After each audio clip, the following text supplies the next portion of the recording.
Eu coloquei essa semana dois raios-x para você dar uma olhada. Esse daqui e esse outro aqui. E aí vem aquela dúvida, né? Do que se tratam? Eles são a mesma patologia? São patologias distintas? E na realidade eles são a mesma patologia. A questão é que são a mesma patologia, porém tratadas de formas diferentes. Esses dois exames são da displasia broncopulmonar.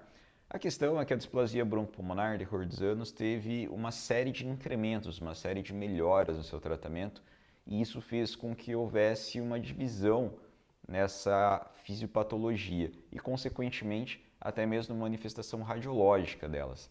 A displasia broncopulmonar, também chamada broncodisplasia pulmonar, depende do lugar que a gente vai ler, ela acaba sendo uma interrupção do desenvolvimento pulmonar em uma fase mais precoce. Então a gente sai lá de uma transição da fase canalicular para uma fase sacular, no final da canalicular para o início da sacular.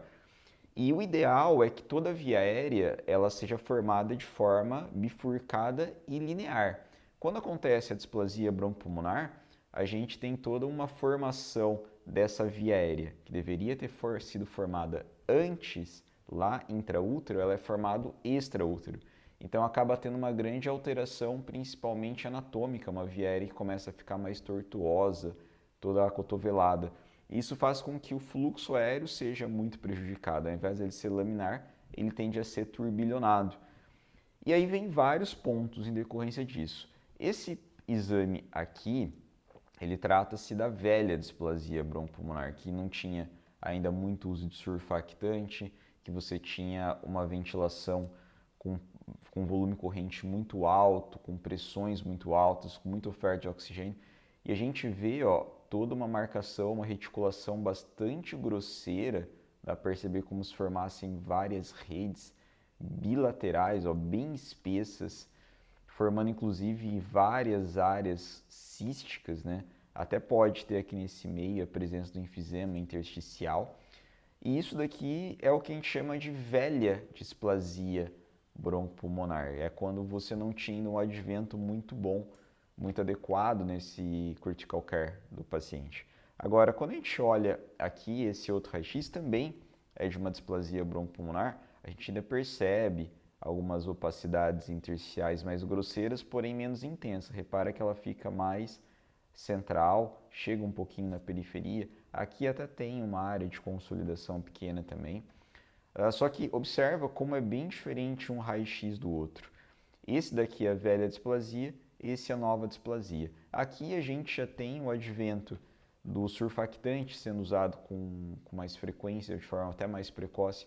A gente já tem aqui também o uso de volumes correntes menores, tolera-se uma saturação um pouco mais baixa nesse paciente, e tudo isso, no final das contas, faz com que o pulmão fique menos inflamado. Todas as características que a gente vê aqui na velha displasia, todas essas áreas mais espessas, são consequência de um processo inflamatório muito intenso que se forma.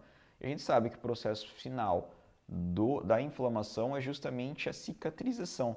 E essa cicatrização faz com que a gente tenha uma formação desses espessamentos intersticiais. Isso, no longo prazo, para o paciente é péssimo, ele vai ter uma série de repercussões. E no final das contas, com essa melhora de tratamento, a gente acaba tendo que esses pacientes aqui, eles acabam mudando um pouco a estrutura anatômica. Eles vão ter o que a gente chama de uma simplificação alveolar. Você não vai ter tanta formação de septos, eles vão ser alvéolos maiores.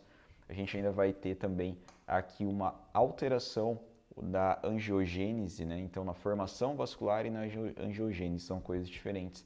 Isso tudo repercute mais para frente também, mas são as principais características. Então aqui a nova displasia tem menos inflamação, tem uma simplificação alveolar, tem uma desangiogênese vascular também, ao passo que na velha displasia a gente tem um processo inflamatório muito intenso que vai levar a uma cicatrização, a uma fibrose intersticial desse paciente e vai fazer com que você tenha uma superfície de troca muito mais prejudicada, um pulmão com uma perda de função muito grande. Então, essa daqui seria a diferença entre esses dois exames, que a gente acaba, graças a Deus, nem vendo mais tanto um exame como esse aqui da velha displasia, e o que a gente acaba mais vendo acaba sendo um pulmão como esse daqui.